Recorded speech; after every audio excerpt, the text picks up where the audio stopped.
virtual assistants. Mike, you broke this story. You quoted Kevin's sister as saying Technician or healthcare center. Di bidang teknologinya tidak mau ketinggalan. Yang ada di Indonesia termasuk yang mulai dari politik. And you quoted Kevin's sister as saying other companies deserve all the credit.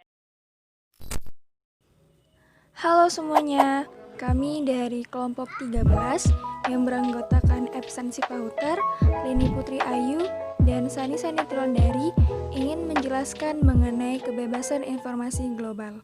Baiklah, langsung saja kita masuk pada materi. Kebebasan informasi global.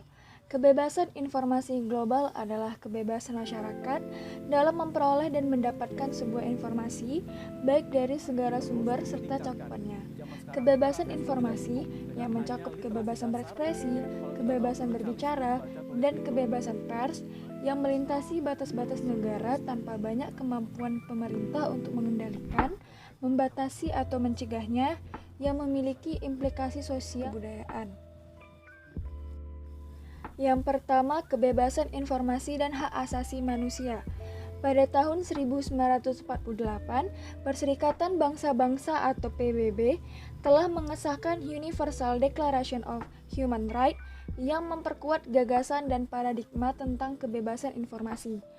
Dalam pasal 28F, tertulis bahwa setiap orang berhak untuk berkomunikasi dan memperoleh informasi untuk mengembangkan pribadi dan lingkungan sosialnya, serta berhak untuk mencari, memperoleh, memiliki, menyimpan, mengolah, dan menyampaikan informasi dengan menggunakan segala jenis saluran yang tersedia. Sebagai implementasi dari pasal 28 dan pasal 28F Undang-Undang Dasar 1945, dalam Undang-Undang Penyiaran 2002 telah tertulis pada penjelasan umum bahwa kemerdekaan menyatakan pendapat, menyampaikan dan memperoleh informasi bersumber dari kedaulatan rakyat dan merupakan hak asasi manusia dalam kehidupan bermasyarakat, berbangsa, dan bernegara. Sedangkan dalam Undang-Undang Perfilman 2009 disebutkan bahwa perfilman berasaskan kemanusiaan.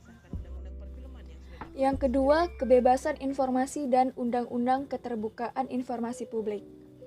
Indonesia telah memberlakukan satu produk perundang-undangan yang khusus menangani masalah hak kebebasan informasi masyarakat Indonesia, yakni Undang-Undang Keterbukaan Informasi Publik Nomor 14 Tahun 2008.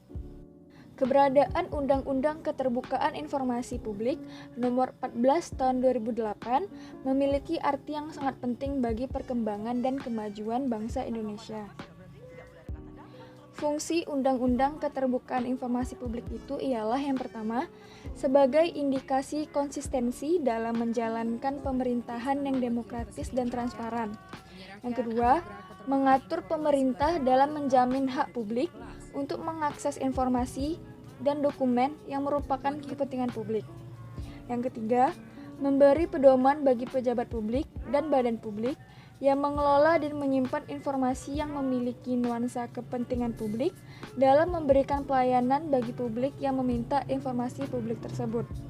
Yang keempat, menjadi pedoman dalam menentukan informasi yang dapat dibuka untuk publik dan yang dilarang untuk dibuka kepada publik, karena sifatnya memang harus dirahasiakan. Kriteria informasi yang tidak dapat diakses publik itu ada 5. Yang pertama, informasi yang dapat membahayakan negara. Yang kedua, informasi yang berkaitan dengan kepentingan perlindungan usaha dari persaingan usaha yang tidak sehat. Yang ketiga, informasi yang berkaitan dengan hak-hak pribadi. Yang keempat, informasi yang berhubungan dengan rahasia jabatan. Yang kelima, informasi publik yang diminta belum dikuasai dan belum didokumen. Implikasi sosial dan politik. Revolusi komunikasi. Revolusi komunikasi atau revolusi informasi itu berkaitan dengan lahirnya masyarakat baru yang dikenal dengan sebutan masyarakat informasi yang ditandai oleh kemajuan pesat dalam bidang. Yang pertama, bidang komunikasi dan pemrosesan data. Yang kedua, penerbangan dan angkasa luar.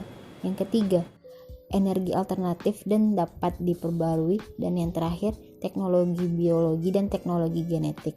Hal itu menimbulkan implikasi sosial yang amat penting dalam proses komunikasi antar manusia tersebut yang meliputi yang pertama, pengumpulan informasi, yang kedua, penyimpanan informasi, Yang ketiga, pengelolaan informasi. Yang keempat, penyebaran informasi. Dan yang terakhir, balikan informasi.